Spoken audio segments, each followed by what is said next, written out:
Cher public de la matinale, vous êtes heureux qu'on y est. Nous y sommes à notre moment chouchou de la semaine, le Café politique. Je joins à Caraquette François Gravel, éditorialiste et chef de contenu pour l'Acadie Nouvelle. Bonjour François. Bonjour Martine, merci de nous recevoir. Dans le fond, vous pourriez faire autre chose de vos vendredis matins si vous le souhaitiez. Alors, merci beaucoup. C'est vrai, mais je peux pas voir autre chose là quand même. En ce moment, j'y pense 2 secondes. Non, vraiment, c'est ça. Jacques Poitras, collègue de CBC à Fredericton. Bonjour Jacques. Bonjour. Moi aussi, c'est essentiel pour les vendredis. Ah, ça vient avec le début ou presque de la fin de semaine, n'est-ce pas? Oui, belle semaine politique, hein, quand même. Là, c'est sûr qu'on a un peu volé le punch à M. Carney, hein, avec les collègues de CBC qui ont, quelques jours avant l'annonce, sorti les grandes lignes de ce qu'on allait prévoir comme nouveau projet d'intérêt national. Jacques, on n'avait pas tous les détails, mais on savait que le Nouveau-Brunswick allait se retrouver sur la liste. Je pense que quand M. Carney est venu au Nouveau-Brunswick en début de semaine, il devait bien le savoir qu'il n'y aurait pas de mauvaises nouvelles pour la province quelques jours plus tard. Absolument. Puis quand un de mes collègues de la tribune de la presse a posé la question sur le Maine Sisson, Mark Carney souriait d'une façon très, très évidente. Il nous a habitués à ces mimiques. Absolument, oui. Ce projet existe depuis 2013 et a eu le feu vert environnemental du fédéral en 2017 et de la province en 2015. Ça serait une mine de tungstène et molybdénum, 2 minéraux qui sont essentiels pour des applications énergétiques comme des batteries. Alors, si ils ont eu cette approbation depuis presque une décennie, pourquoi le projet n'a pas avancé avant maintenant? C'est parce que le marché global, le prix pour ces minéraux-là était le prix était très bas et il n'y avait pas d'investisseurs dans le secteur privé. Alors voilà, nous sommes maintenant en 2025 et le premier ministre essaie d'encourager des projets nationaux.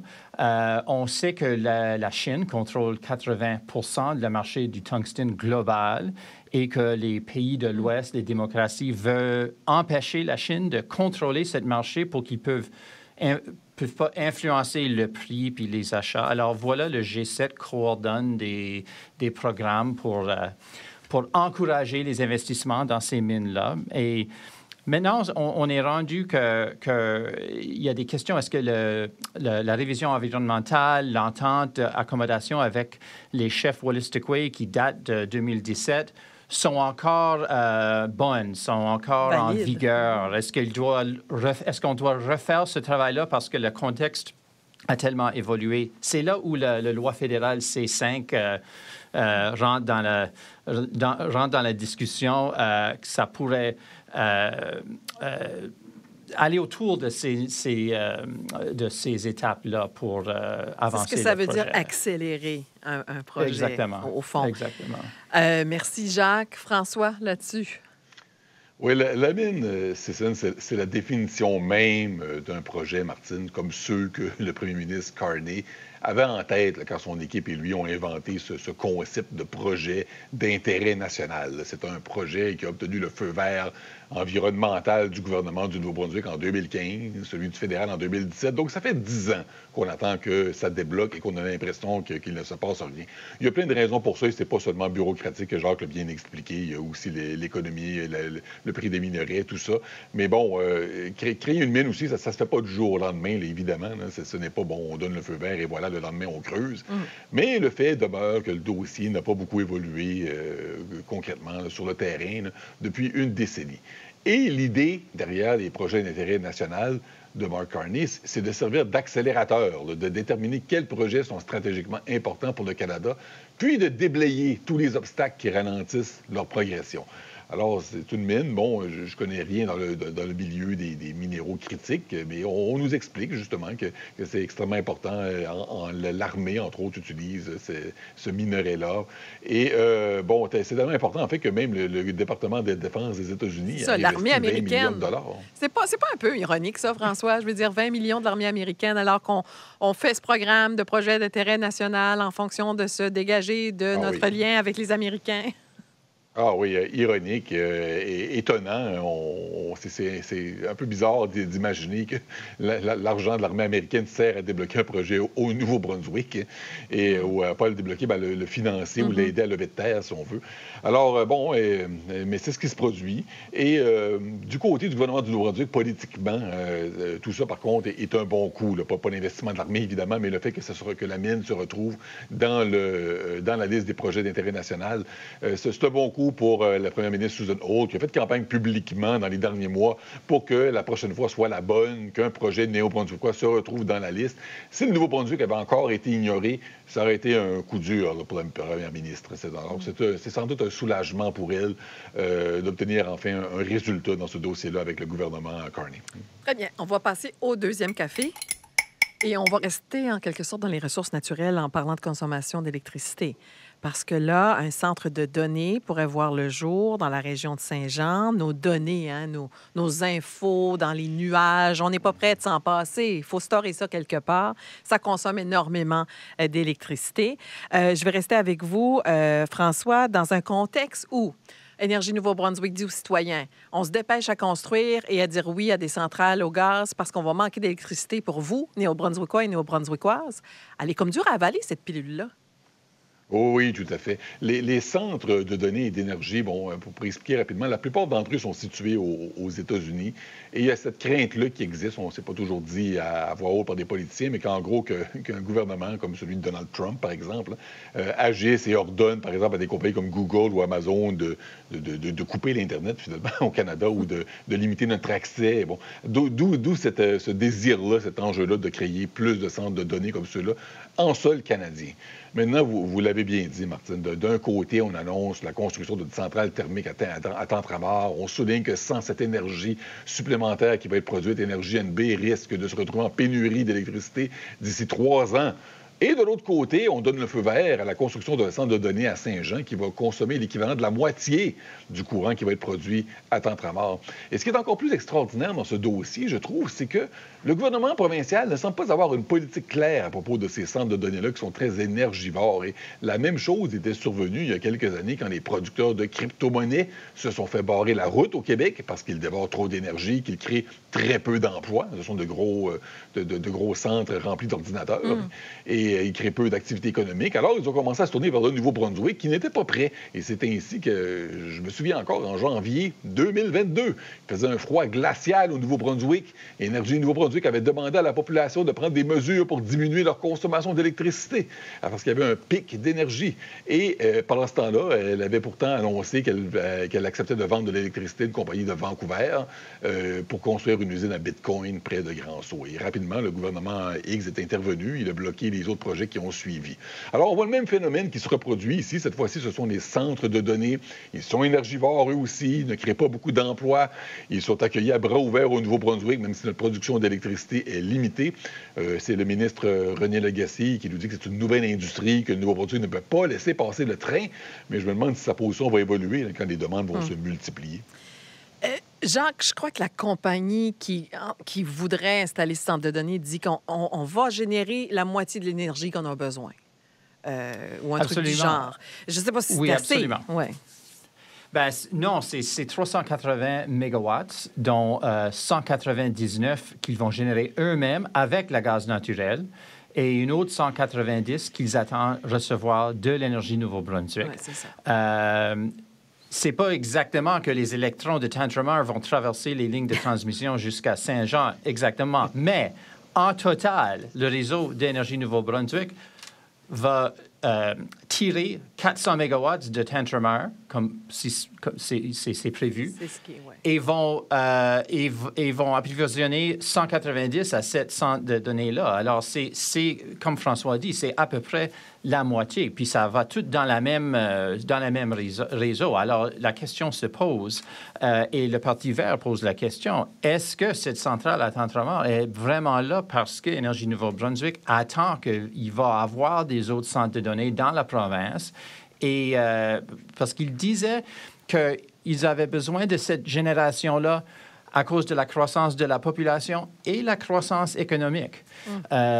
L'autre chose que je trouve intéressante, c'est cette tendance maintenant d'accueillir des centres de données, comme François a dit, partout aux États-Unis, ça cause des énormes problèmes pour des sociétés d'électricité. Et c'est vraiment à la mode avec des politiciens, avec les conférenciers, avec les TED Talks, avec des fonctionnaires, des consultants en développement économique. Il faut les accueillir parce qu'il faut les accueillir. Mais l'impact économique est questionnable comparé à la stress que ça va créer sur les réseaux électriques. Et est-ce qu'on a besoin de plus de stress à Énergie Nouveau-Brunswick? Je pense que poser la question, c'est y répondre de ce temps-là. On va passer. Très stressé. C'est stressé puis stressant par moment. OK. C'était une promesse du gouvernement Holt, c'est-à-dire de plus souvent procéder avec une révision de la loi sur les langues officielles. Et puis là, on a annoncé en début de semaine qu'effectivement, la loi sur les langues officielles du Nouveau-Brunswick sera révisée d'ici le 31 décembre de l'année prochaine. Je vais commencer avec vous, Jacques, là-dessus. On s'y attendait? On l'attendait parce que le gouvernement s'est engagé dans la campagne électorale l'année passée d'adopter les recommandations de la rapport Finn-McLaughlin de 2021 qui recommandait une révision de la loi en 5 ans, avant la fin de 2026. Pas chaque 5 ans, mais en 5 ans. Et alors, est-ce que c'est nécessaire de le réviser? Peut-être, peut-être pas, mais il y avait une perception avec le gouvernement Higgs que des francophones, des libéraux étaient déçus de comment le gouvernement a abordé la question. Alors, c'est un peu une chance de refaire ce travail-là. Et je ne dis pas qu'il y a une motivation politique là-dedans, mais si on cherchait des motivations publiques, on pourrait peut-être spéculer qu'après toute l'affaire avec la position du caucus et les francophones au caucus sur le lieutenant-gouverneur, ça les donne quelque chose, une victoire à l'interne, et que peut-être cette révision qui serait faite pendant la course pour la chefferie du Parti progressiste conservateur va mettre certains candidats pour la chefferie dans des positions peut-être difficiles à l'interne du Parti PC. Je ne dis pas qu'il y a une motivation politique, mais s'il y avait, ça serait peut-être cela. Très intéressant. Donc, trouver un certain équilibre, François, dans les dossiers qui touchent la francophonie, mais je devrais dire les langues officielles au gouvernement. Je me permets quand même de partager mon étonnement. Ce n'est pas une surprise, ça a été promis en campagne électorale, mais malgré tout, je ne m'attendais pas à ce que ça bouge sur ce front-là. En tout cas, certainement pas aussi rapidement. Les gouvernements libéraux comme conservateurs n'aiment généralement pas mettre les mains dans tout ce qui touche les langues officielles, les droits linguistiques au Nouveau-Brunswick. C'est quand même étonnant que le gouvernement Holt a décidé de plonger dans cette marmite. Et comme Jacques l'a souligné, ça survient en plus alors que la Cour suprême du Canada vient d'entendre la cause de la SNB, qui soutient que la nomination du lieutenant-gouverneur unilingue dans une province officiellement bilingue, c'est un acte inconstitutionnel. Et le gouvernement du Nouveau-Brunswick, de Susan Holt, se bat aux côtés du fédéral pour défendre comme position que le gouvernement canadien est en droit de nommer des lieutenants-gouverneurs unilingues. Et oui, ça a causé pas une crise, mais un froid, ou en tout cas de la tension, on va dire ça, au sein du caucus. Des critiques parmi certains députés acadiens. Alors, est-ce que ceci est en lien avec tout ça? C'est possible. Parfois, 1 + 1 fait 2. C'est peut-être ce qui survient ici. Faut dire aussi, par contre, que le hasard du calendrier, l'alternance du pouvoir fait que les libéraux n'ont jamais eu l'occasion de mener la révision de la loi sur les langues officielles. Ce sont toujours des gouvernements progressistes conservateurs qui l'ont fait avec sérieux, normalement, mais oui, la dernière fois, avec Blaine Higgs, il y a effectivement cette perception que ça ne s'est pas bien fait. Beaucoup de temps, souvenez-vous, qu'il y avait été consacré au programme d'immersion française dans les écoles anglophones. Ça faisait partie du mandat du comité. Chris Austin, qui avait ensuite été nommé dans le comité du gouvernement pour analyser les recommandations et décider quoi en faire. Et même une tentative de Blaine Higgs de supprimer l'obligation de la loi, de réviser la loi tous les 10 ans. Et donc, ce n'est probablement pas une mauvaise chose, si je vous dirais, de voir un autre gouvernement reprendre le processus avec peut-être plus de sérieux que le précédent. Très bien. Bien, on est rendu au café. Alors, vous avez préparé des cafés en fonction de d'autres sujets de l'actualité qui a retenu votre attention cette semaine ou des acteurs de l'actualité qui méritent un de vos cafés. Je vais commencer dans la capitale avec vous, à Fredericton. Jacques Poitras.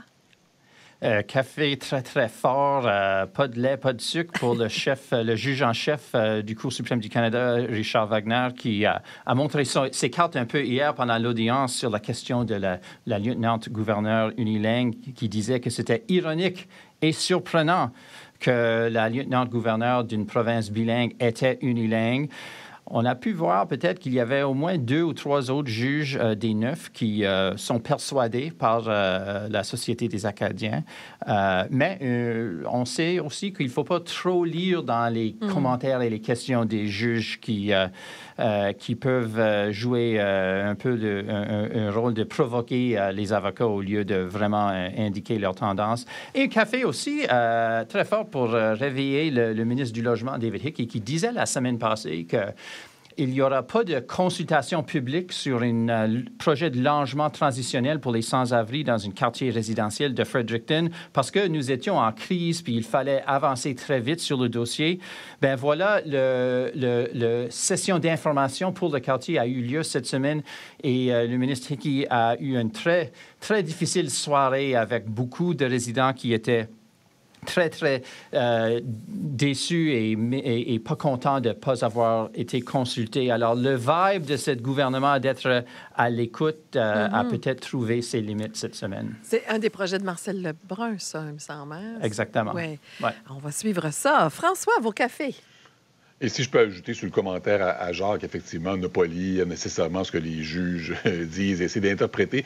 J'ai vu ça à quelques reprises dans ma carrière, des commentaires qui laissent croire que les juges ont pris une décision. Et je pense entre autres tout récemment de la cause sur l'unilinguisme de Blaine Higgs et des conférences de presse sur la COVID. Les questions des juges ont vraiment donné l'impression, je me souviens aux plaignants, ils vont l'emporter facilement et finalement, le résultat, le jugement n'a pas été du tout ce qu'ils attendaient. Pour faire avancer les discussions, faire ressortir certains arguments des avocats.